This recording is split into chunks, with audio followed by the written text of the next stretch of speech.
It's a statistically proven fact that most men grow out of putting their friends in headlocks by age 7. Stephan Kesting, well, he's just taking a little bit longer. Hi, I'm Stephan Kesting, and we've got an awesome show for you today on Grapple Arts Radio. It's an interview with David Meyer, and it's so extensive that I have no problem calling it everything you ever wanted to know about BJJ competition, but were afraid to ask. Just before we get started, though, I want to point out that I always appreciate it when people help spread the word and tell other people about this podcast episode. So if you know somebody who would be helped by this information or would find it interesting, please take the time to fire them a quick email with a link to the blog post or the name of the show so they can find it in iTunes. Also, if you haven't already done so, go to beginningbjj.com and sign up for your free e-course about Brazilian Jiu-Jitsu. Every day, people get in touch with me to tell me how much this material has improved their grappling. And I wouldn't want you to be the only grappler on the planet who isn't taking advantage of that information. Today's guest, David Meyer, comes from a strong background in several traditional Japanese jiu-jitsu systems, and he started training under the Machado brothers way back in the early 1990s, and because of that, became one of the very first Americans to get the rank of black belt in Brazilian jiu-jitsu. He was also one of the first American black belts ever to medal in the Mundial, in the World Championships, back in 1998, and he's competed all over the place in Brazilian jiu-jitsu and submission grappling. Why he's here today is that he's helped create a number of instructional products, one of the most recent being the book Training for Competition, which was published by Black Belt Books. And it's that topic, competing in Brazilian Jiu-Jitsu and submission grappling, that's also the topic of today's interview. So I want to start with a softball question, David. Why on earth should we compete? Why go through all that stress and the anxiety and then sitting around all day and spending the money and then having a relatively brief period of panic on the mats? Does it actually have any carryover to your development as a Brazilian Jiu-Jitsu practitioner? Well, first of all, thanks for having me. Competition is not for everyone. So for people that are really just doing training in Brazilian Jiu-Jitsu or grappling or whatever their sport is, if they're really just doing it for casual fun and they don't want to subject themselves to extra stress and they're not particularly concerned about getting better one way or another, they're just having fun, or maybe they just really, feel a lot of stress when they're out under pressure and in front of friends, competition may not be for them. However, the benefit of competition is that, well, actually there's a number of benefits. The first benefit, I'd say, the prime benefit of competition is normally viewed as you get a chance to go out there and test your skills against people that you don't normally train with. So those would be people who may be executing techniques that you are not familiar with, or they may be executing techniques you're not familiar with, but you still don't know what to expect with them because, as you know, when most people train in their school and don't do a lot of cross-training in other schools, and so what tends to happen is you become acquainted with the various people on the mat, and you sort of know that this is the guy with the good triangle and this is the guy with the really good sweep, and that's great, and you get to learn to defend against that. But what you'll find is you tend to repeat the same pattern. So your matches with certain people tend to be the same match every night because they know your game, you know their game, and you can reach a point at which you're not really being pressed to expand unless you are intentionally doing that or your instructor is doing it. For example, saying, you know what, you've got a really good triangle.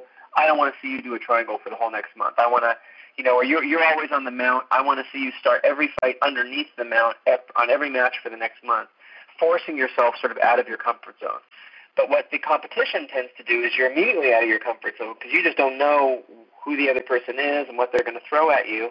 And then when you add to that the pressure and adrenaline, it tends to make for a learning experience. So it's a great way to, on the one hand, test your skill, and that's how most people think about it because they want to win.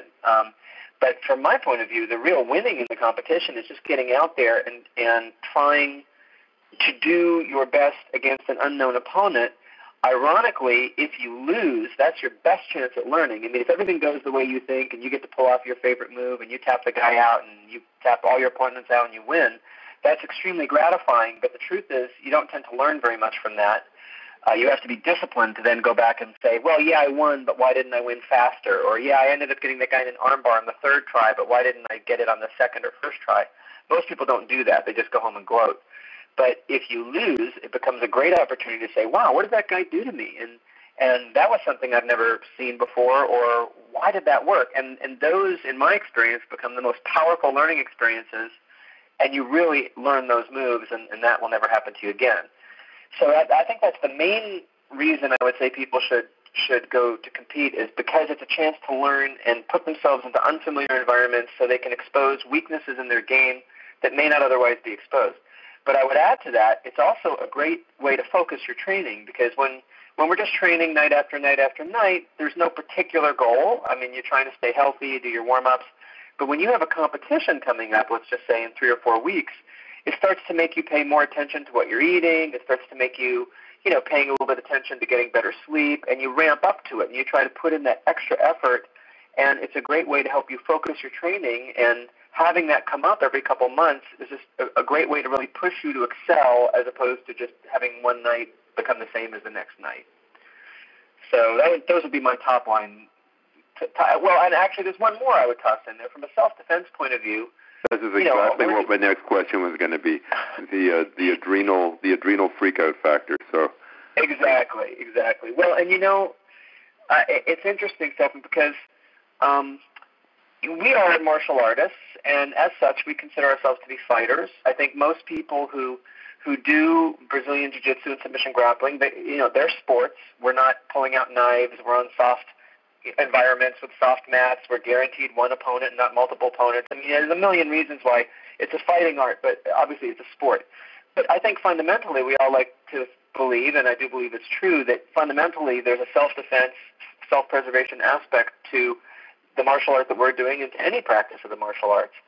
And one of the really big missing factors in most people's training is adrenaline and fear. And so I think anyone who's had a life-threatening situation on the street will tell you that it really wasn't so much about knowing the right move or anything like that. It was more just about the fear you felt and the panic and the shortness of breath and the indecisiveness of, wow, is this coming down? Is this a fight? Is it not a fight? Should I run? Should I stand?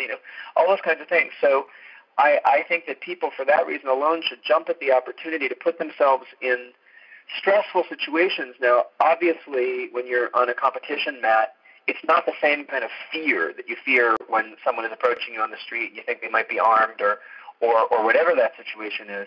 But it's better than just your normal training with your buddies on your mat, on your home mat. It really is. There is an element of fear because you do fear injury because you don't know the other guy's control, and you're both going really hard, harder than normal. And then, of course, because people are watching and everybody has their ego involved to some extent, you really want to do well. And it puts in this whole level of pressure, which interestingly can cause you to really perform very differently. Mm-hmm. And there are people who don't do that well in their home school, and they just excel in competition. And more commonly, there's people who do very well in their normal grappling and really perform very poorly in competition. And so I think it's a great chance to put yourself under pressure and learn how to deal with that adrenal dump and learn how to breathe through it. And I do believe that if you get very seasoned at that, then if you do find yourself in a stressful situation on the street, you're more likely to be able to say, listen, just take a deep breath. Don't get tunnel vision. Don't lose all perspective. Don't go berserk here. Keep your wits about you, because those are exactly the skills you need when you're competing. Well, from personal experience, I have to agree with you. I mean, I'm a very nervous competitor. And there was a couple of years back there when I was doing a lot of competition, both in Brazilian Jiu-Jitsu and submission grappling, and in the Firefighter Combat Challenge.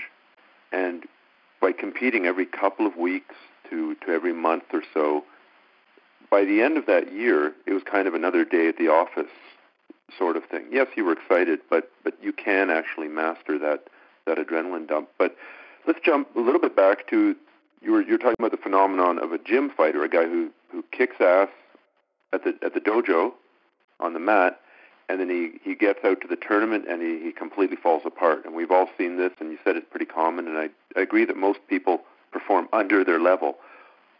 What do you think is going on specifically in most cases there, and what can they do to to make sure that their performance at their tournament is at least up to their normal performance standards, if not better? Well, I think there are two things that are going on. Well, I mean, one thing is, as I mentioned, people tend to learn the games, the other people they compete with in their class. So sometimes someone who's really good is just really figured out everybody else, and they're able to they kind of have their number, and they've determined their weaknesses, and that allows them to do very well in the gym, and then they don't have that benefit when they step out onto the mat with somebody else. But frequently when we think of the really good gym fighters, those guys can also do well when someone else, new steps onto the mat on their home mat. And so that's more a case, I think, of they're just relaxed and they have good skills. And, like anything in life, if you're tense, you're not going to, you can't, you become sort of overly focused, and you can't go with the flow, and you can't adapt. You need to be fluid, and you need to be relaxed to adapt, and to be able to move, and to be able to see what another person is doing and adjust to it. So I think that when someone is relaxed, and often these gym fighters are very confident and they're very relaxed in that mat, then when they go out into the competition, because their ego gets involved and they really want to do well, they're not able to fight in a relaxed manner. And suddenly they're over trying, and they're becoming, everybody becomes more cautious. You're not going to take as many chances, so you're really kind of tightening up your game, and when you grip, you're going to be gripping extra tight because you really don't want to let the person get away, or you're going to try your sweep extra hard and maybe hunker down more than you would. And so it just causes people to fight not in the relaxed manner that they normally fight, and I think that's what happens. So my recommendation to people who do that is, experience cures that, is just to get out there on the mat. I tell people, go out and lose a few matches, because really there's no way to become more relaxed about fighting and kind of care a little bit less than to lose once or twice, realize that, hey, my friends still love me, my mom still loves me, I'm still a fighter. Yeah, and get rid of that, and when you don't fear losing, then you're able to play more normally, because you're not operating with this abnormal fear of, gosh, I really don't want to lose.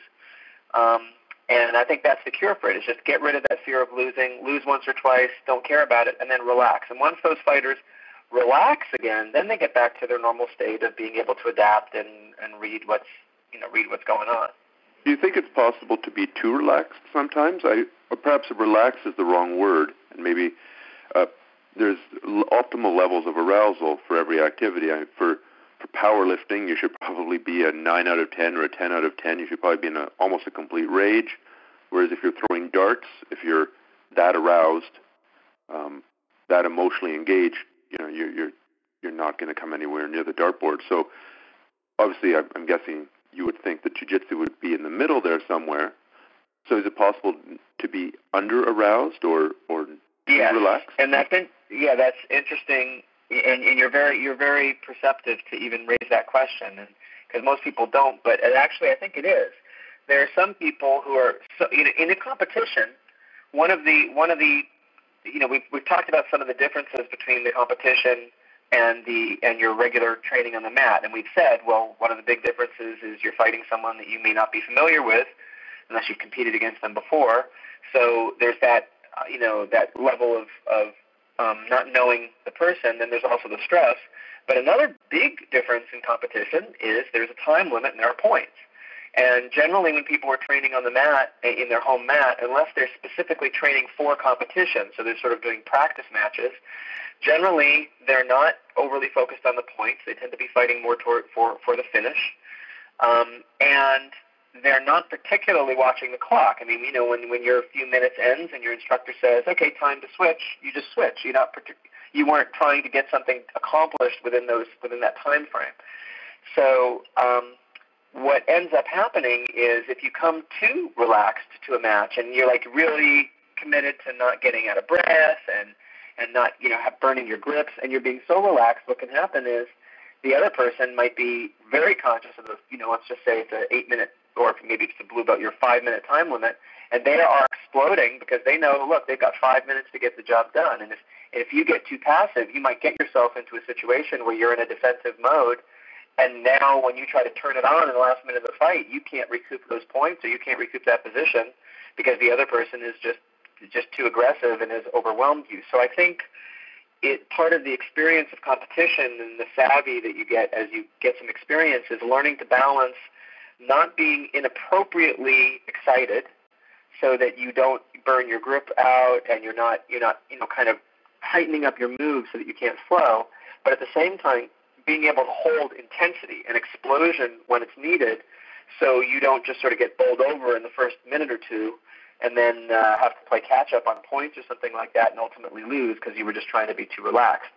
There is a school of thought, and I do ascribe to this, that if you lose a match, you should not be able to stand up. You should be so tired that you've expended every bit of energy. Because most tournaments are single elimination, so that if you lose once, you're out. And unless you've also, entered into a different division, let's just say the absolute or the open weight class division, as soon as you lose, you don't get a second chance. So you want to be sure that if you lose, that you left it all on the mat, is what they say. And so someone who's too relaxed you would know that if you lost the match and you walked off and you realized, I've got a lot of energy left and I just lost. Why didn't I extend that energy?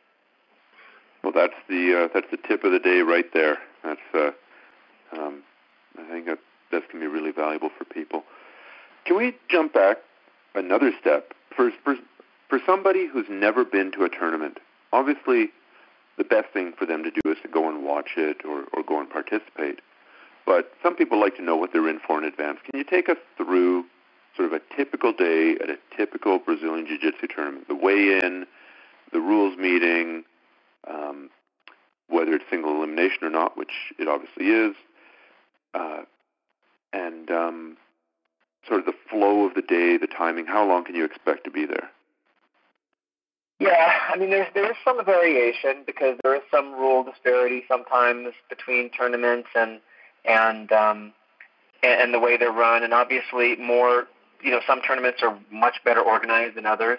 I would dare to say that kind of a hallmark of at least Brazilian Jiu-Jitsu tournaments is they tend to not be very well organized, and therefore there's a lot of waiting around, and sometimes they start late. So, you got to take everything I say with a grain of salt, but it is Brazilian Jiu-Jitsu, not Swiss Jiu-Jitsu. Exactly. It's funny how the Americans seem to make the same. There are some very well-run tournaments out there now, and some of them are run by Brazilians.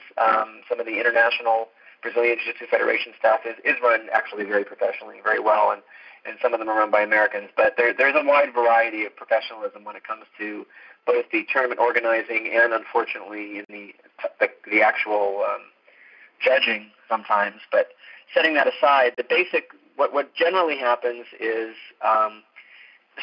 some tournaments have the weigh-ins the day before, and increasingly, so you can go like on a Friday, maybe the tournament's on a Saturday and a Sunday. You go in and you have all day where you can sort of show up to the gym or to some local school in the same city where the tournament's happening and do your weigh-in the day before. They're, of course, trying to make sure that you're not over the allotted weight. What's increasingly happening, especially in the international tournaments, is that the weigh-in occurs right when your division is called, and you weigh in wearing your uniform. So, which I think is a much fairer way to do it. So that way, it prevents excessive weight cutting. Exactly. Because for your listeners who may not know it, you can cut weight by obviously starving yourself, but usually cutting weight is also just an excessive loss of liquids. People will, cover themselves in plastic and exercise and sweat out. You can sweat out, depending on your size, a good 10 or 15 pounds if you really had to in a couple of days before the tournament. And then, of course, you're in a weakened state because you're dehydrated and you need a day or two to rehydrate. And it sort of allows people to kind of cheat on the weight thing. So when you don't allow people that chance of rehydration, it sort of discourages that weight cutting. And it just means that if the weight cutoff is, whatever the weight cutoff is, then it really means something, because when two guys step on the mat, they were just weighed minutes before. So increasingly, the weigh-in happens actually at the moment of your division being called up to go to the mat and start warming up. But that depends on the tournament. But generally, you show up early in the day. There is usually a rules meeting, very early for those people that want to do it, and it's good to just get a review and be able to ask questions, because, as I say, some tournaments have different rules. They might count. Brazilian Jiu-Jitsu, the points are pretty standard, but Generally foot locks, for example, are not allowed at all at the white belt, at the blue belt level. Some tournaments allow straight foot locks that don't torque the knee to the side, one side or the other, but some of them only allow straight foot locks where the foot is fully along one side of the person, not crossed in front of them, because having that, even if it's a straight foot lock, when it's being applied when it's across your opponent's body, there's a chance that they're going to kind of sort of turn it into a modified heel hook, which can tweak the knee. So those kinds of, some tournaments don't allow what's called slicers, where you're kind of cutting into the muscle with a lock. A lot of them don't allow head cranks that are not chokes, but are specifically attacking the vertebrae of the neck. And so it just depends. And you want to learn that stuff, and you want to know it up front and know under what belt divisions it is or is not allowed, so you're very clear on that. Then usually they start with the lightest divisions and the lowest belt ranks. And if they have a women's division, they might sort of intermix that in. But so you can expect that if you're a very light, kind of a rooster weight, very light fighter, white belt, your division will start first. They'll call you up to a mat. They'll make some sort of an announcement, and everyone in that division is to report to a mat. Most tournaments have different mats, like 4 or 6 mats going out at the same time. So you got to be attentive to when your division is called. And then that'll be your signal to start warming up. And you may still be waiting quite some time. If it's a big division, with say 16 people or something, then there's going to be 8 fights, and then the winner of those 8 fights will have, more fights. So it may be a while before you get to fight. So the big problem in the tournament is always deciding, when to warm up, when are you getting close or when not to warm up. And it's a good idea to, eat a good breakfast before, because generally speaking, you're always going to have much more waiting than you thought. And then keep some food with you and just keep eating throughout the day and don't starve yourself. But hopefully, some of the better organized tournaments set times, and they're getting pretty good at saying, okay, this division is probably going to start around 11 a.m., this division is probably going to start around 2 p.m., but almost always it's running late. And when they do that, they won't start earlier than that, which is nice, but it's usually running late. Frequently, I've seen tournaments that run late into the night. So I think the real word of wisdom there is bring food, bring liquid, assume that you're going to have a longer wait than you think you're going to have, and don't let yourself just get hungry and you suddenly don't want to have to go buy a hot dog or, believe yourself to what food is there. Just come with whatever food you like and be prepared to have a long wait. Bring an iPod, bring a book, and bring a DVD player. Yeah. The one thing about iPods, and I'm very into that, I like listening to music and I find that very relaxing. But of course, you got to be careful, because if you pop your headphones on and kind of get into the zone listening to music, or even get immersed in reading a book, you want to be sure that you're still paying attention to the announcements. It's really nice to have a friend with you who's not competing, or a friend who is. But when you have a friend who's not competing, they can sort of stay a little bit more attentive, and that can let you maybe go outside, and rather than sitting inside where all the shouting is going on, and you may find that that's causing you to not really be able to relax. You go outside, sit down by a tree in the shade, listen to your music, do some light stretching or whatever, and you have someone who's on the inside who can kind of come out and say, hey, I think you're getting close to your division, and that way you don't have to stress about that. But so the one thing I would caution you about is if you are going to do something like reading a book or an iPod, do be sure that you don't get so immersed in it that you miss when they call out, it's your time to warm up, because I've seen that happen, and that's a very frustrating experience. Oh, that's a good point.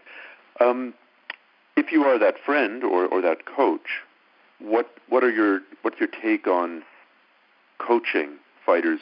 I remember when I was competing a couple of times, I was listening to my coach with one ear, but I was listening to my opponent's coach with both ears, because he was busy telling his fighter exactly what to do and giving me a heads up on what he was going to do. I kind of had I had a lot of forewarning. His coach is yelling, triangle your legs. So I'm like, oh, he's going to triangle his legs. I better move right now. So how do you like to coach your students so that the opponent of your students can't take advantage of it? And also, what's involved in coming up with a strategy sort of on the fly for fighting specific opponents?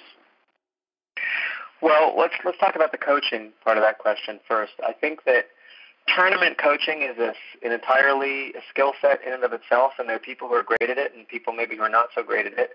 I felt very fortunate with training under the Machados, I feel that they were great at it. And Jean-Jacques and Higgin, who were usually in my corner, Jean-Jacques Machado and Higgin Machado, were both really, really, really great coaches. And I learned a lot from them, both regular coaches, on the mat, but also competition coaches, specifically cornermen. I think that it really helps to know your fighter, because if the person who's coaching doesn't really know what the fighter is good at, then they, and there isn't sort of an unspoken, communication going on, it's going to be a little bit tough to not say obvious things that your opponent is going to hear, like what you described there. But if you know your fighter, you don't have to talk in such specifics. Like, you can say, play your game, do your move. You can always warn someone specifically. Like, you can say, hey, he's setting up an armbar, or he's setting you up for a sweep, because you're not telling the opponent anything the opponent doesn't know. You're telling your guy something he may not know. But you certainly don't want to say, hey, get the triangle, or capture his arm, or do things like that. And you have to trust at some point that fighters know what they know, and they're as good as they're at. And if you have to tell someone to go ahead and try to get the triangle, why aren't they seeing that for themselves? So the hope is you generally don't coach people on specific techniques. The coach is really there to inform the fighter of how much time is left, what the points are, because it's not always obvious to the fighter if he earned or gave away points, and he needs to know that. He or she needs to know that. And then to give them inspirational coaching, to let them know that they're doing a good job. And then when it comes to specific techniques, it's really more telling you what the other person is doing, not what you should do. So I think that's the general rule. If I have to tell a fighter, grab his arm, I will do that if I think he's in a good position of control and the other fighter can't stop it. So you might as well just tell him what you want him to do and instruct him point by point, because the other fighter maybe is not in a position to make use of that information. But generally, you shouldn't be having to tell your fighter, grab here, grab there, or anything specific to do. You just want to be telling them, you got 3 minutes left, you're doing great, you're behind on 2 points, you've got to make up the points.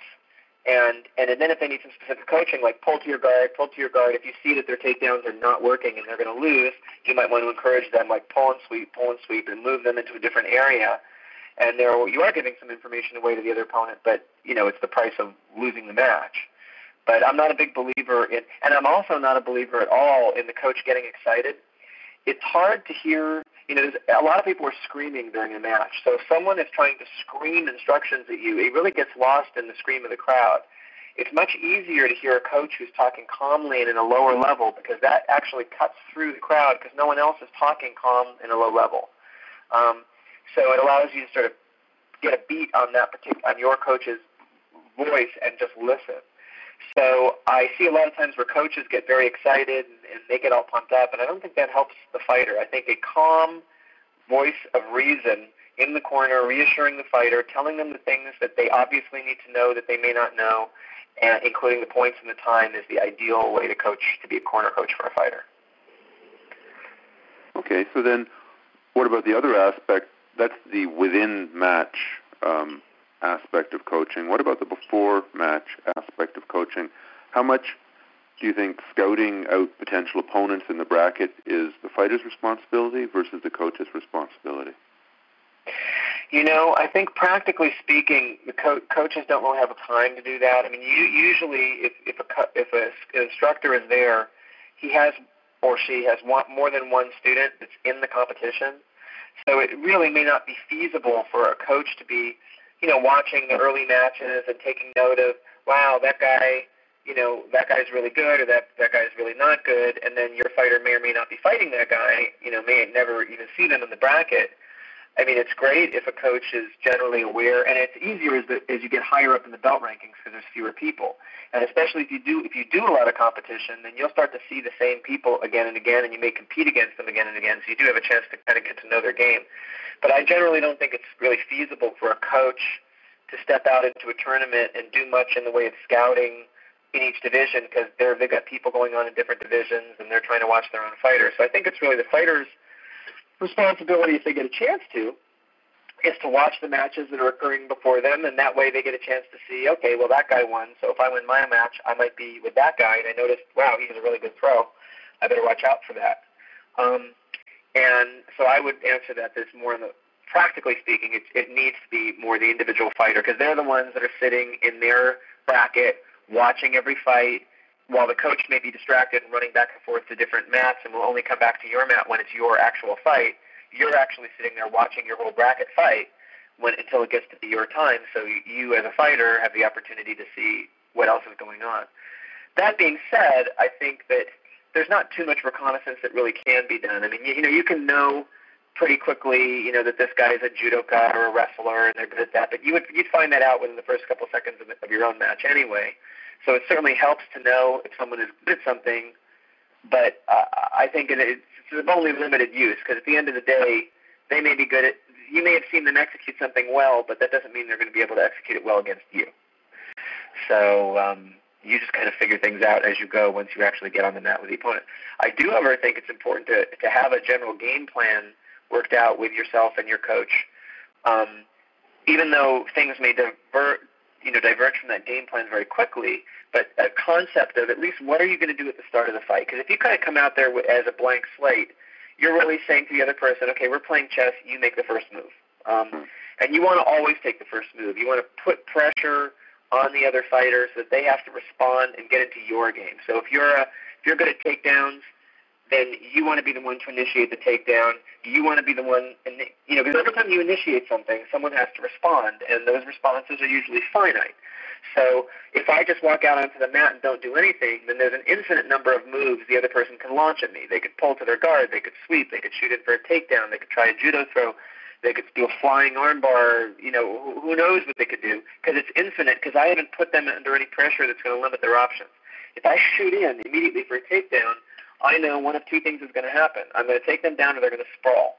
And that limits their options. So basically that means they're going to sprawl, because if I didn't get what I wanted and I have to continue, I know they're going to sprawl, and I can have a follow-up move, and I do, ready for when someone sprawls. I know exactly where I'm going. So by taking the initiative rather than being passive, I've immediately brought the person into my world, so they have to, from the moment that the match begins, start reacting to what I do and maybe not get into their game plan, which might have been something totally different, like pulling for triangle or something else that I will never even have to experience, because I never let them get into their game plan. So, and as I say, once you start, things can, very, very quickly will become not what you planned, and you might think you were going to do the first takedown and they shot in first, or they did some reaction, and pretty quickly you're into it, and then you're into your general skill set. But I do think you want to take that advantage of having a particular game plan, knowing what you want certainly for the beginning of the fight, and anytime the fight is restarted, because fights begin sometimes several times. If you go off the mat, they get started over again. And a general game plan too, like just knowing, well, I have this sweep and it's good, so whatever happens, I'm going to try to move back into this area where I can do my sweep, because once I do that, I kind of get into my flow. So yeah, there's a great quote that no plan of action survives contact with the enemy, but that's still not a reason not to have a plan of action. No, action. Plan beats no plan. There's no question about it, and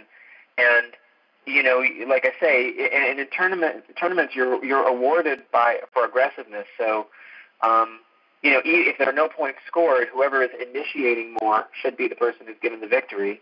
And so you want to get that into the referee's brain right from moment one, that you're the initiator. Even if that means pulling to your guard. If you've got a very good guard and you're very confident that you can pull someone to your guard, then fine, initiate by pulling someone to your guard, or pulling for an immediate sweep or pulling for an immediate attempt at a finish. But, putting people under pressure it limits their options of what they can do, because they have to react to what you're dishing out. They can't do their favorite move necessarily, because they're busy reacting to the move you just tossed at them. And the ideal fight, you would continue tossing that out at them without stop until they tapped out or the fight was over and you won on points, and they never got to get into their game. Since I've dragged out one quote, I'll drag out the other one. I think it was Bobby Fischer who said that it's not playing the move that's best for you, it's playing the move that's worst for your opponent. And so you're saying that by imposing your game, you're keeping your opponent from getting his game off the ground. Right. Okay. So a lot of the questions that I'm coming up with are actually not my own questions. They're questions from my readership, from my Grappling Tips newsletter and my Beginning Brazilian Jiu-Jitsu newsletter. And one of the most common questions with regards to competition goes something like this. It's, I really like Brazilian Jiu-Jitsu. I want to compete. And we never work takedowns at my gym. We spend 90 to 95% of the time on the ground, but I don't want to fight on the bottom. So what's a good option for me? What's the good takedown and a good takedown defense to start with? And how should I bridge the gap between that standing game and the ground game that I've so laboriously worked on in class? Yeah, well, there's a couple different answers to that. Obviously, a first answer is spend a little time laboriously working on your takedowns. There's no magic solution for not having an arsenal in takedowns. It's nice if you can start the match and have a reasonable threat, and scoring a takedown at the beginning of the match is a great way to get you to the ground because it gets you your 2 points. Just speaking to that, I would say that the reason that a lot of schools don't practice takedowns, there's really 2 reasons. One reason is frequently the instructors themselves aren't all that skilled. Brazilian Jiu-Jitsu, as it developed in Brazil, didn't really emphasize the sport aspect of takedowns. When they were doing Vale Tudo and no rules competitions, they had a few entries against guys who were swinging and kicking, and basically it's not that easy to knock someone out when they're charging at you, and that was really all that was needed. Now as the sport has developed, and we're talking about both MMA where there is still strikes, but in the sport where there aren't strikes, people are much more sophisticated in terms of defenses against takedowns, and you've got a lot of wrestlers who've been doing takedowns since they were little kids. So the need for having a more sophisticated takedown offense and defense has grown, and sometimes some of the instructors, that's just not where they're coming from, so it's not their strong suit. Also, in practice, as you know, takedowns take a lot of space, and when you're practicing every night, if you've got a class filled with people and you must start doing takedowns, that means some of the people are actually have to be standing along the side, protecting the wall, and it also does increase the likelihood of injury because you have the forces of gravity smashing you down. So there's good reasons why we don't do a lot of takedowns in most Brazilian Jiu-Jitsu classes. But as your listeners or your questioners have pointed out, that leads to a problem when it comes to competition because you feel a little bit out of your realm.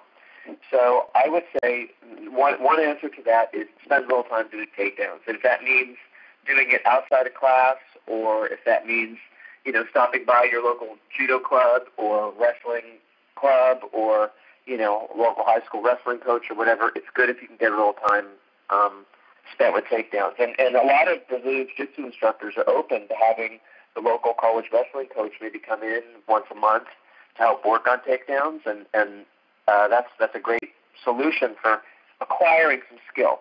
But on the shorter term, just to answer the question of what do I do if I don't have that skill, it's very important to remember that you can pull to the guard and that's not a bad competition strategy, even if you want to be on top, so long as your intention is to pull to the guard with the intention of sweeping or finishing. And that's a really important distinction. And my coach, Higgin Machado, used to really, really drill that into us. He would forbid us to pull to the guard just for the purpose of landing someone in the guard generically.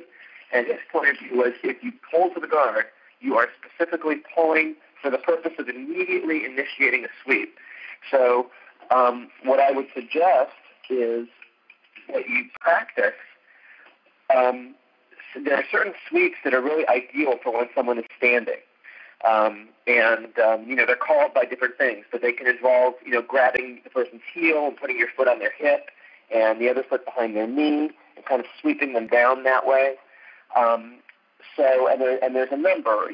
There's also, of course, flying triangle, things where you can pull to the guard and immediately try to execute a finish, or flying armbar, things like that, but those can be a little iffy because they can lead you in a bad situation. But what you can start to do is ask your instructor, what would he say are the best fast sweeps for when you just pull someone to the ground and maybe they're still on their feet, and start to work those sweeps. So it becomes, in a sense, a takedown strategy of yours to sit back on your backside, but immediately do that while holding the person's collar, holding the person's sleeve for the purpose of setting up a sweep.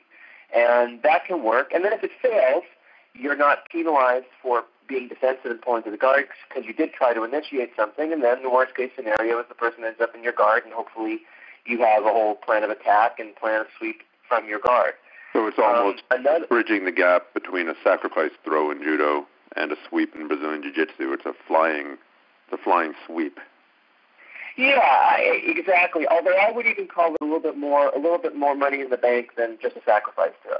I mean, if you work out, it's hard for me to describe just in words, but for example, if you use your left hand to hold someone's right sleeve tip, which is pretty easy to get standing, and then you sit yourself to the ground, and immediately what you're shooting for is your right hand around the back of their left heel.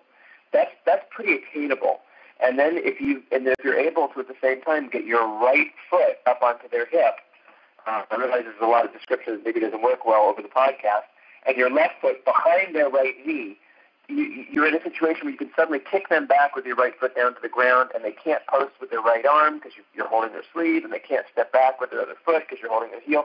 And that's pretty easy to jump to that position.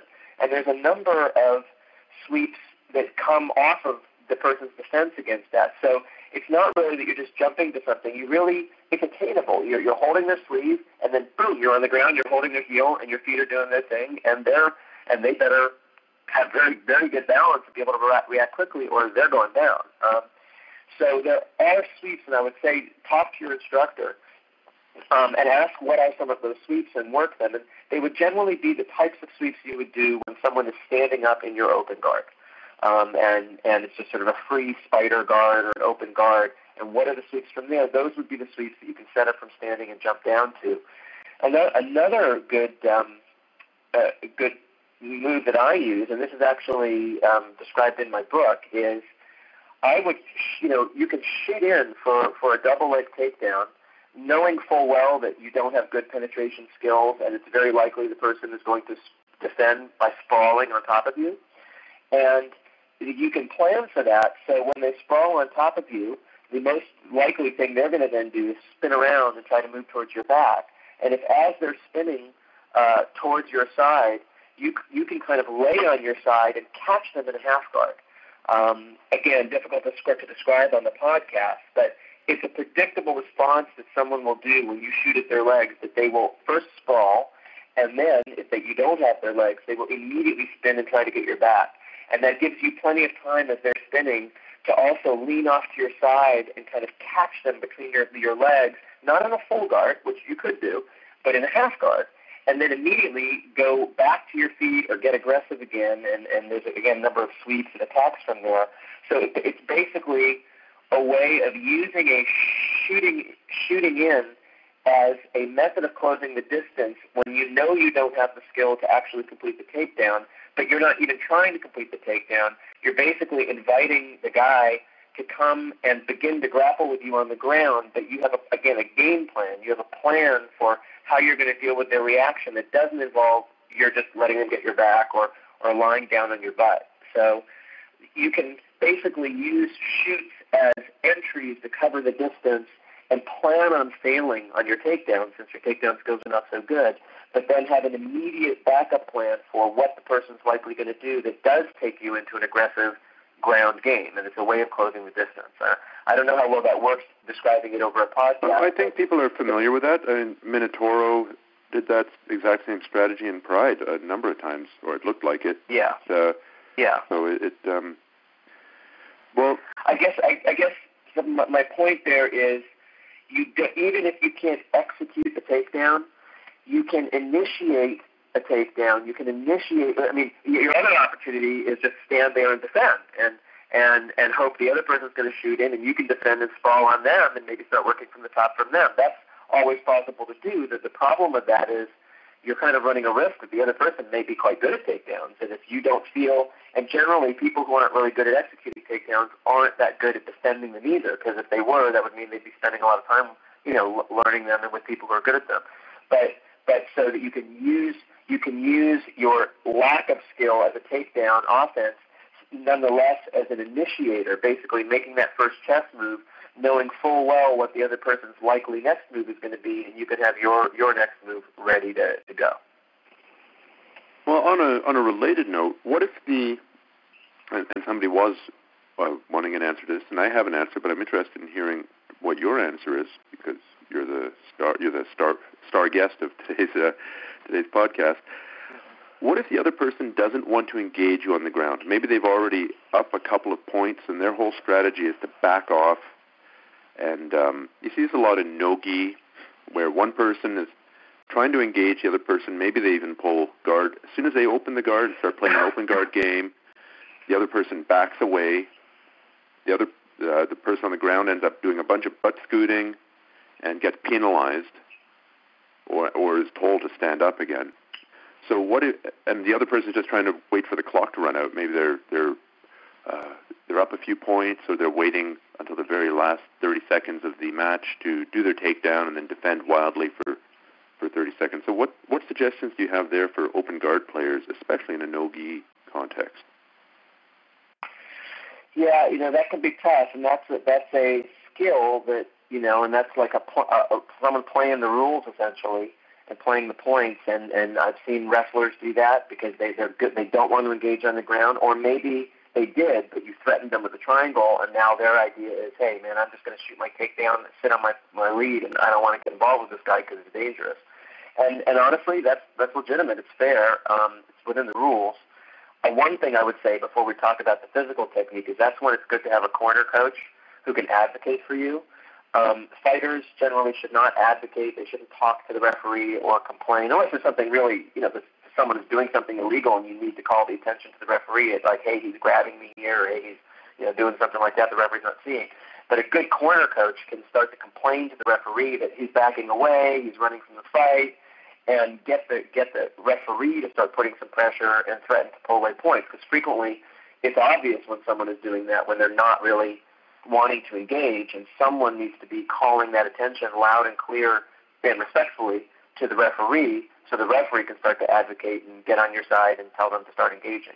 But apart from that, it is difficult. If someone doesn't want to close distance with you, and you want to sit down and fight from your guard, and they don't want to close distance from you, it is going to be hard for you to, butt scoot forward and sort of corner them if they're willing to circle around and move back. Now, there are people who are confident. You can turn and turn into a turtle and just basically be challenging the person to come and engage and take hold of you. And if they don't do that, then it becomes sort of a discussion with the referee of who's the person who's stalling you. You're turning onto your hands and knees. They're not taking advantage of a golden opportunity to jump on your back. So I've seen people try that. What I would suggest from that situation is you've got to stand up and you've got to chase them down.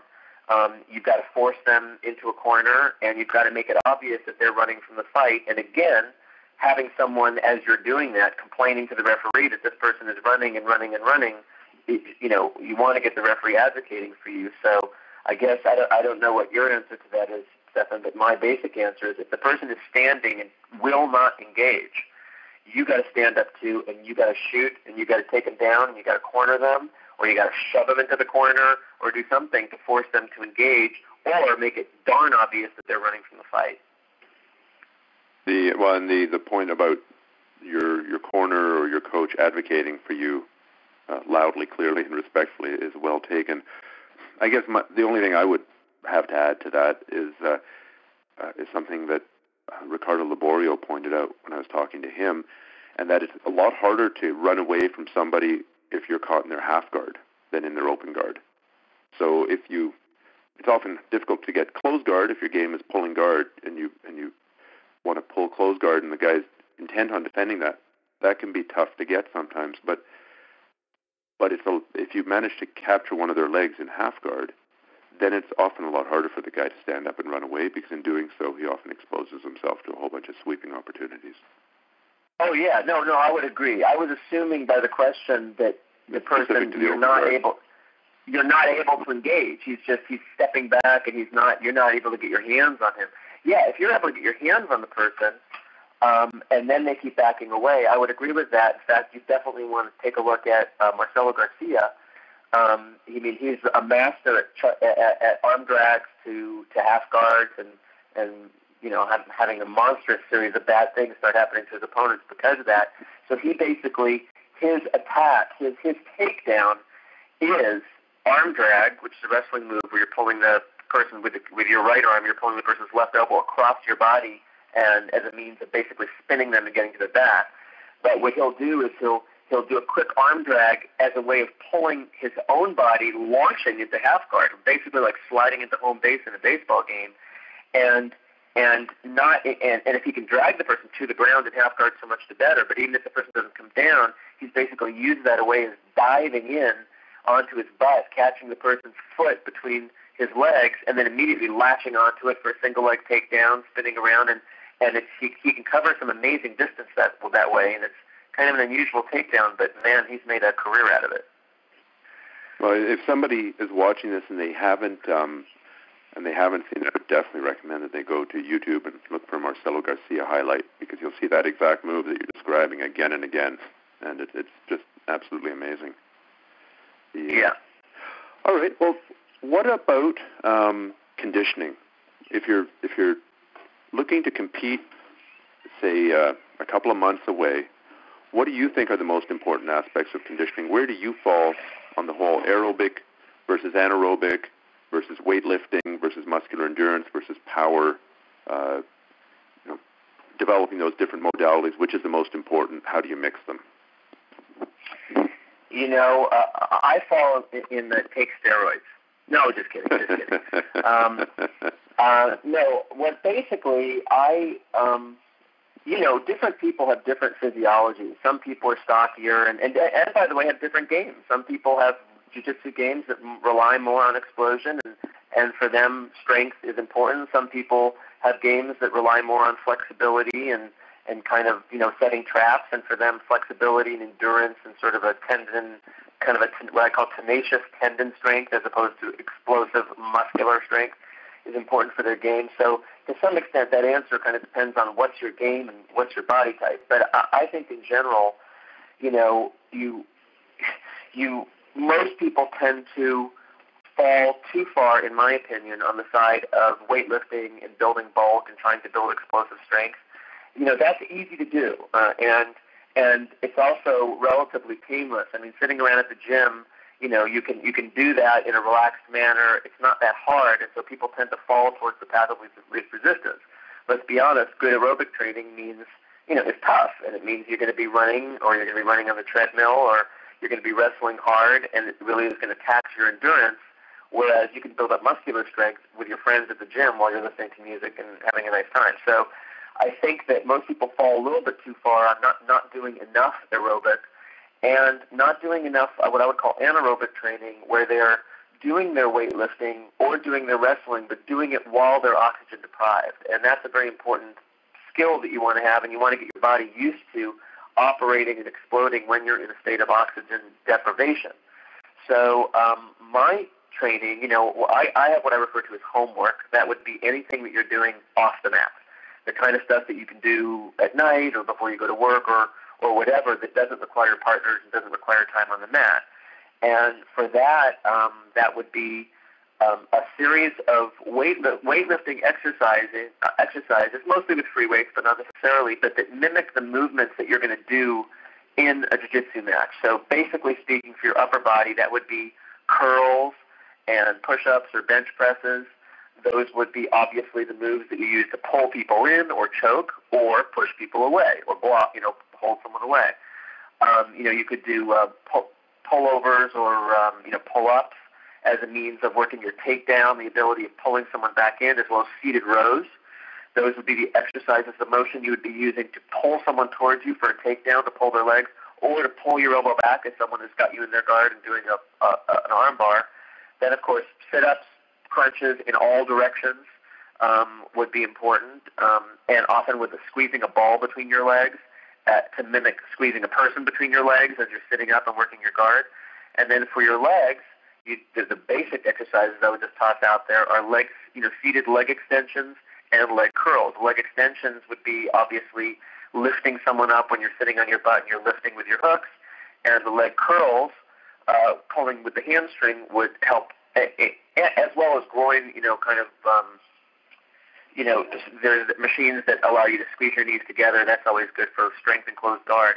But main thing on the curls would be, to be able to lock your legs, but also be able to defend against leg bars, So those are just sort of basic exercises that mimic movements in jiu-jitsu. So I would call out, take a look at the exercises, at the weightlifting exercises you're doing, and ask yourself, is the motion that I'm doing, whatever the exercise is this a motion? Squats, by the way, are great too, if you don't hit your back, because that would give you the strength to stand up with someone with their legs around you. But is this motion directly relevant to my fighting game, or is this just something for vanity or something I've been doing for a lot of years to build up my traps or to give me nice shoulders or something? But in fact, you'll see a lot of the ways people do, for example, bench press with their arms spread very wide. You don't do that in grappling. You don't want to let your arms get away.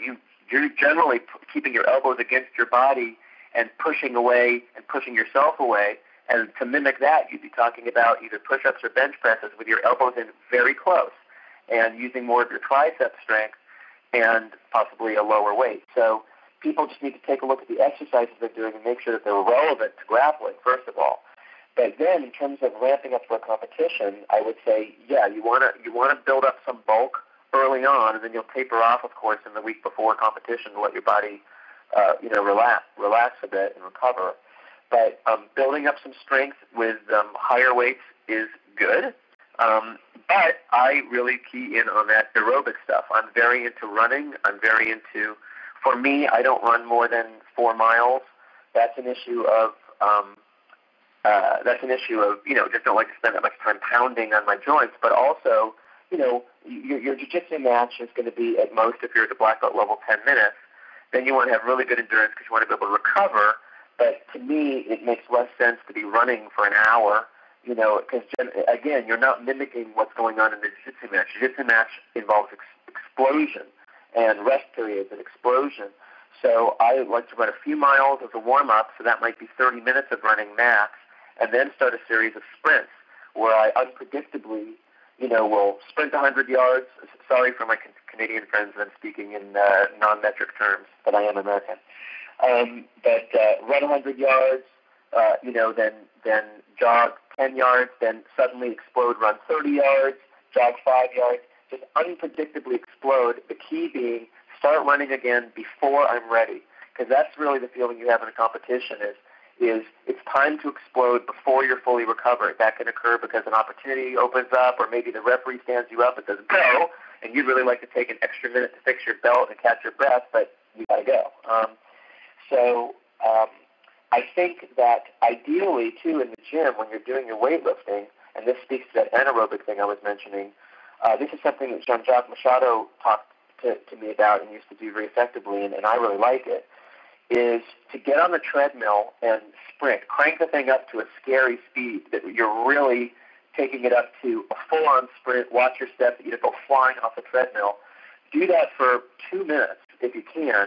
Get yourself completely gassed and out of breath, and then go ahead and do your weightlifting set. So you're doing your normal weightlifting set while you are out of breath, and as soon as you feel your heart rate start to drop or you're catching your breath again, and that maybe after just one set of reps, get back on the treadmill and get yourself tired again. So what you're really doing is you're working your weightlifting, but you're doing it not in that relaxed, talking to your buddy, listening to your iPod state I was referring to, but you're doing it in a completely out-of-breath state, helping to train your muscles to work anaerobically.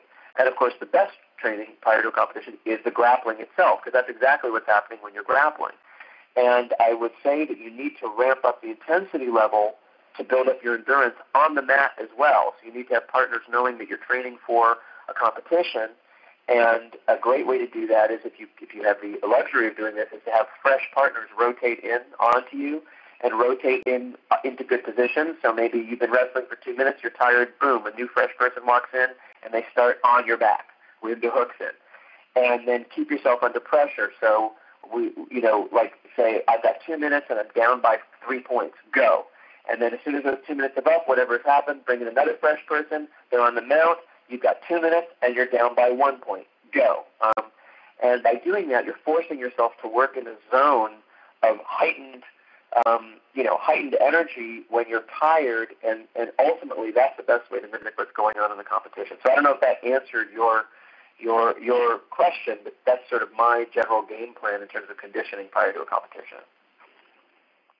Okay, David, so that's great information about competing in general, but how soon after starting Brazilian Jiu-Jitsu do you think is a good time to start competing? Do you just jump in and sink or swim, or do you take some time and only start competing after a certain amount of time? Well, more power to you. If you're a person that's just gung-ho and wants to jump into a competition, so long as you feel like you have enough skills to stay safe, which basically means know how to tap fast. If you think something, obviously you don't want to be competing if you don't understand when you're in danger and you don't realize, wow, this is an arm bar, I think, this has the potential to hurt me. So in that sense, I would just discourage people from just jumping into a competition immediately. But if they understand, the basics of what are the moves where I'm going to need to submit here before I feel pain and injury, then I think, sure, if you're a gung-ho kind of person and you want to jump out there and experience competition, even though, at a white belt level, more power to you. Like I say, just don't get injured, and be sure you understand jiu-jitsu enough to know that, wow, I'm caught in a joint lock move here. Don't wait till it hurts. Give up. But basically speaking, I think, and this, and I would even back it up to when you should start even grappling in your class.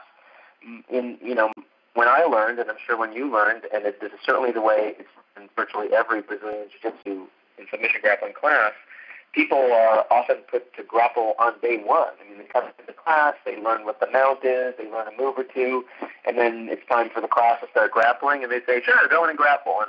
And I'm not a believer in that at all. I think that, people can certainly weather that. I weathered it. Most people do. But it's like someone in a boxing ring, on their first day and saying, great, now box, and beating them up. You're setting the person up for failure, and you're setting the person up for an experience that they can't even understand why they're losing. If your goal is to sort of show them why Brazilian Jiu-Jitsu is great and they need, an attitude adjustment or something, well, that's fine. But most people don't. Most people are there because they are interested in learning. They understand its power. So my belief is go ahead and get some basic skills before you even start competitively grappling at all. And even before you begin total free-form competitive grappling, maybe once you've been to a few classes, you understand some positions, you understand some transitions between the positions, maybe you have a finish or two, go ahead and start having a very controlled grappling where maybe, okay, you start on the mount and your goal is to stay on the mount and the other person's goal is to get out. And if they get out, you switch. So you are doing, competitive grappling, but in very limited areas. And so that's my general approach on when you can start training at all. So I would think you should have done that before you go ahead and jump into a competition. Although I would basically say, and other instructors may disagree, if you have a basic skill set, as long as you know how to keep yourself safe and know how to tap, if you are inspired and want to go into a competition, I would encourage you to do it because it'll just be fun and more inspiration, and it'll just set it as a goal for you. Okay, well, what about the flip side of that? How old is too old to compete? Or alternately, and maybe more to the point, how injured and beaten up and broken down is too injured or beaten up or broken down to compete? Never too old. Never too old. You're talking to a guy who's 46 years old, and I eat 20-year-olds for breakfast, and still I'm hungry. Obviously, I don't think the issue is age. I do think you're right on the button there. The issue is are you injured, or can you afford, let's be honest, the benefit that I had said earlier when we were speaking of one of the benefits of jumping into a competition is that you're in an unfamiliar situation, stress levels are up, you don't know what the other person is going to do, and we have to be honest that those are the very factors that can increase the chances of injury. It's unpredictable, you're tense, so you do need to have a heightened awareness of the potential for, injury. And if you are already injured, or if you are old and you have a really bum knee or a bum shoulder or something like that, you definitely want to take that into account. So, but on the age issue, I would say, you're never too old. So long as you're in physical shape, that you're okay to take that heightened level of stress and unpredictability, and you don't have any particular injury that you're risking, and you feel that you're generally in good shape and you do a good warm-up. I think you're never too old. The only caveat I'd add to that is, unfortunately, and understandably, there's fewer and fewer competitors as you get into the masters brackets and the senior brackets. So if you're looking to compete against people close to your own age, which is reasonable, you may find that there is no one to compete with, or you're going to have to go through the cost and the effort to get there, and you're only going to have one match because maybe only one person in your age bracket. So, you may then choose to drop age brackets, which is what I do. I usually drop down to 2. So I'm 46, and I usually wrestle in the 30 to 35 age division because I feel like that's good competition for me and gives me enough people to sort of make it fun. I can go. I sometimes will go into the normal division too. Although these days I only compete in international competitions like the World Championship, things like that. And, to be quite honest, those guys, it's not even that they're younger and stronger, but they have more time to train. They don't have stuff going on in their life. And so I'm not as likely to win and not as likely to get more matches. And keep in mind, my goal, as I mentioned earlier, is to learn. It's not necessarily to win per se. It's to get as many matches as I can and grow as a fighter. So my best chance for doing that, I find, is in the 30 to 35 age range where there are plenty of guys to fight, and I have a good chance of, being competitive and winning, so I will get more than one fight. But so I don't think the age thing is an issue per se. I do, however, think that the injury thing is a serious issue.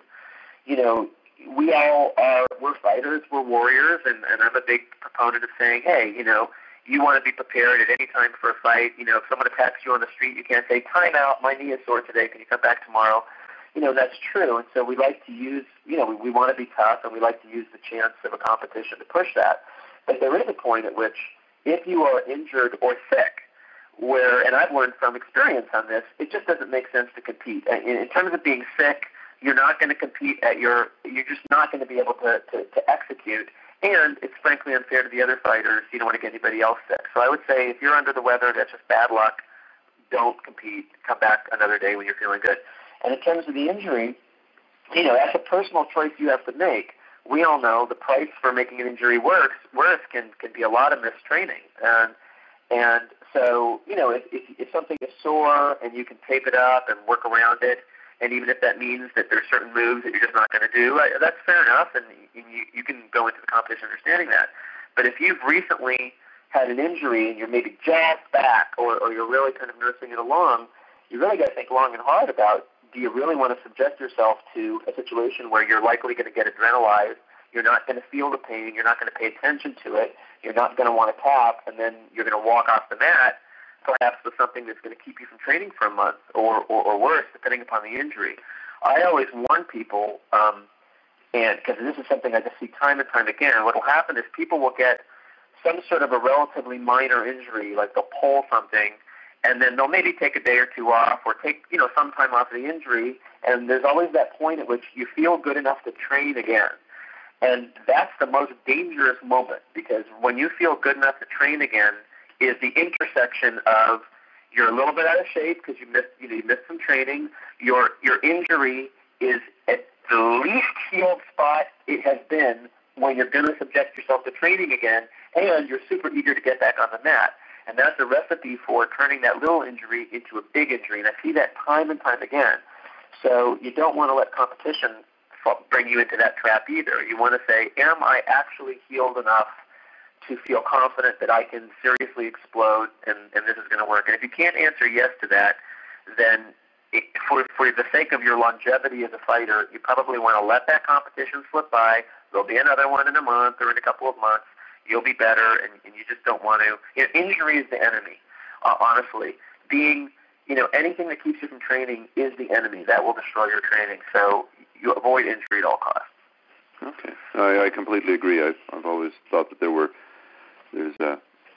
for every one world-class, world champion guy, there's 100 people who had the potential and were en route to be the same level and have the same achievements, and then somewhere along their career they got completely cut short by injury. So let's try not to do that to our own world quality, world class. No, I agree.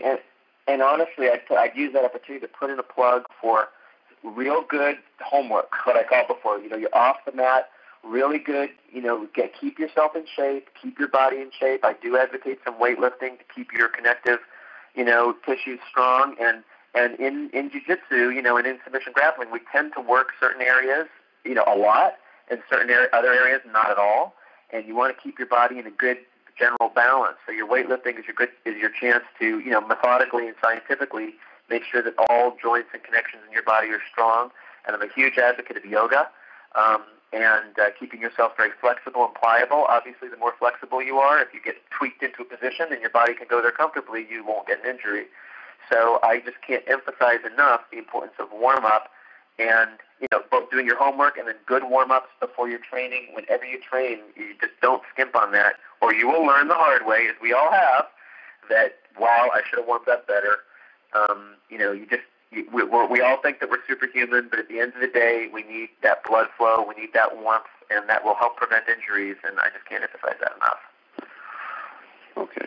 Well, why don't we, this has been an awesome interview. Why don't we just finish up with two of your favorite techniques when, let's say, you're in the guy's closed guard, and he's up a point or two, or the referee is his coach, and unless you score some points in a hurry, you're going to lose.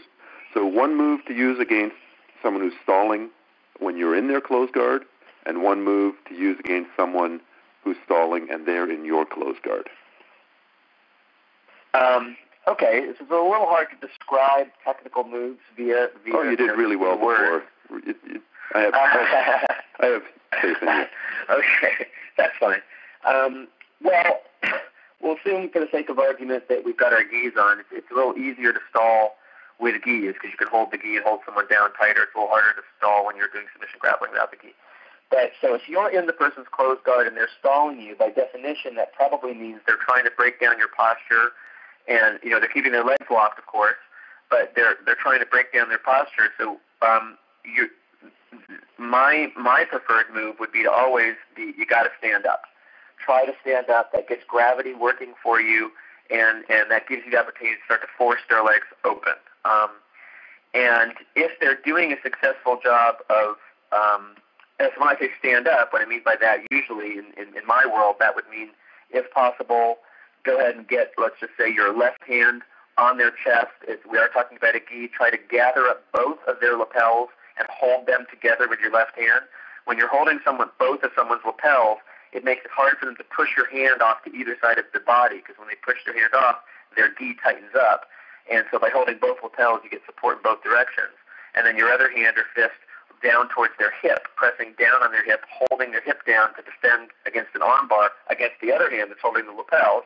And then go ahead and looking up to the sky like you would if you were doing a squat with weight on your shoulders, and stepping up one leg at a time and actually standing up. And if they don't let go, then they're going to stand up. They're going to be in the air with you, which then makes it possible for you to start to go ahead and bounce a bit, put hand pressure on their knees and start to pressure to get their legs open, and then immediately start guard pass as soon as they hit the ground, so you can make up a point deficit.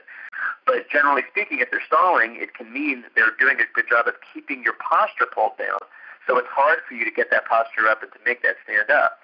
Now, if that's the case, and they've got your arms locked up, or they've got their legs kind of climbed up high on your shoulders, so it's hard for you to step up, you can step up out of posture. And keep in mind here, you're looking at a loss, so you're going to have to start to take some chances. And what you do in that case is keep your head down low and stand up with your butt high. So you are in the anti-posture now. Your legs are standing, but your head is bent down very low, which is putting you at risk for arm bars and triangles because you're still in their range of attack.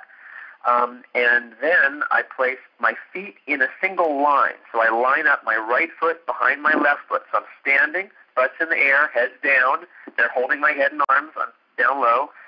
And I stand my left foot in front of my right foot, and then I squat down, basically trying to find that space in between their legs, even though their legs are closed, in front of me, their legs are closed, and I squat down with my left knee then sort of punches up into that space, and then I can use my shin to press them back away. I don't know if I'm doing a good job of describing it, but it's a typical move that's used against someone who's climbed their legs up really high, which is a great way to stall and attack you.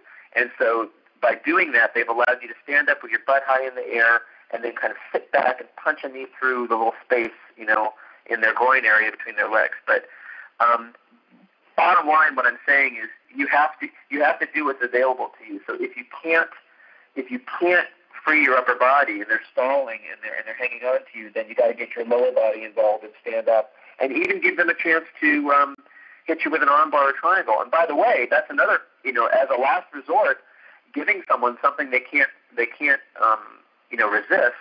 I'll tell you that I have a philosophy. There's 3 ways to get what you want in grappling and potentially in the world.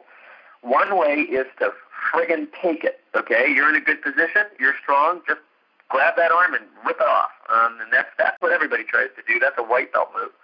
But, you know, there's times when that's appropriate. The second way to get what you want is to put someone in a position where they have to give it to you. So let's just say you're got knee on the stomach and you want that arm bar, so you go ahead and start to really choke them effectively. They lift up their hands to defend against the choke, and boom, you've got the arm bar. It's not that they made a wrong move. They had to deal with what you were giving them, and you trapped them. But the third and most elegant way to get what you want is to get someone to want to give it to you. Basically, make someone think it's a good idea to give you what you want. They didn't have to, but you made them think it. And that would fall into the realm of, for example, the guy's stalling. He's ahead on 2 points. I can't get the posture. I can't break this. So I lay my right arm across his chest, basically saying, go for an arm bar. And try and do it in a way that it's not too obvious that I'm doing that, with the hope being he will take the bait, he'll uncross his legs, and I'll attack for the arm bar. And then I'm very confident in my ability to whip that arm back or my arm bar defense to escape. So I'm basically not forcing the person to stop stalling and not forcing him to unlock his legs, but I'm communicating with his brain, and I'm taking control and saying, hey, buddy, why don't you go for this spectacular finish here? And that'll be my chance to break free and move. And it's a chance that you're taking, but, you know, what's the alternative? The alternative is you lose anyway. Mm-hmm. So that would be my sort of quick 2-minute advice on what to do when someone's stalling a close guard. Now, if someone is in your close guard or in your guard and is stalling, so which usually means they're hunkered down, they're not trying to get up, they've got their elbows maybe pulled back tight to their knees, and they're kind of controlling your lower body. And by the way, in both of these scenarios, I'll go back to my having a corner coach, letting the referee know loud and clear, because it's the same situation as you described before, where they were running from the fight. Stalling is a form of running from the fight, and you definitely want to have somebody, although it shouldn't be you, the fighter. You should be busy working on your, concentrating on the fight. But somebody should be respectfully saying, he's stalling, he's stalling, he's stalling, to try to get the referee to put a little pressure on the fighter to move. But in that case, if the person's hunkered down, what I would do is I would start to use my hands to press against the side of their head to sort of tweak their neck and get them in an uncomfortable position and gyrate my body, explode my hips up and down like a jackhammer to try to break free, create a little space. My goal being to unlock my feet and, if possible, get a foot on the hip so I could start to make some space and move away from this person. Another great way, and by the way, you can do that by just unlocking your legs. And if you unlock your legs in the closed guard and you just lay your feet on the ground and the person is still hunkered down, that really does start to make it obvious that they are not trying to pass your guard. They're not taking advantage, and that's a great way to get the referee on your side. Again, I would put that falling into that category of you're going to take a little chance here. You're simply going to unlock your legs and lay your leg down on the ground and give the person this golden opportunity to try to start passing your guard as a means of getting the person to start moving, so you can start moving and hopefully work your sweep.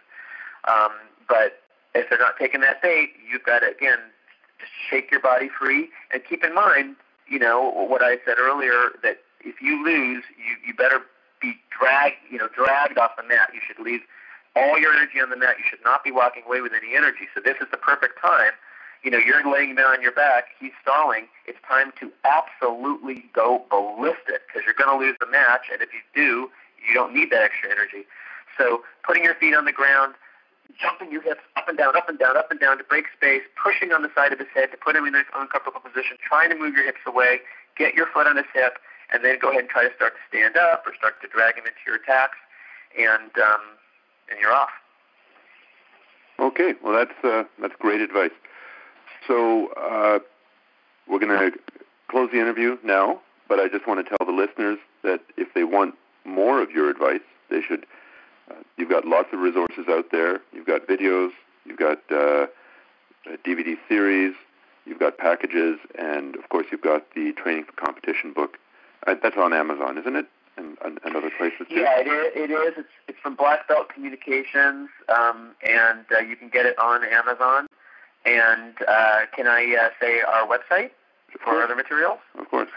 BJJamerica.com is where my partner John Will and I have materials that are largely designed for martial arts instructors. They're on the higher end in their curriculum materials, but individual fighters find them very useful too, and that might be something that your listeners want to check out. So BJJ America for more information. Awesome. Well, thanks so much, David, and good luck in your training and competition. Great, thanks, and same to you. You're awesome. Audio by Anton. AntonKesting.com.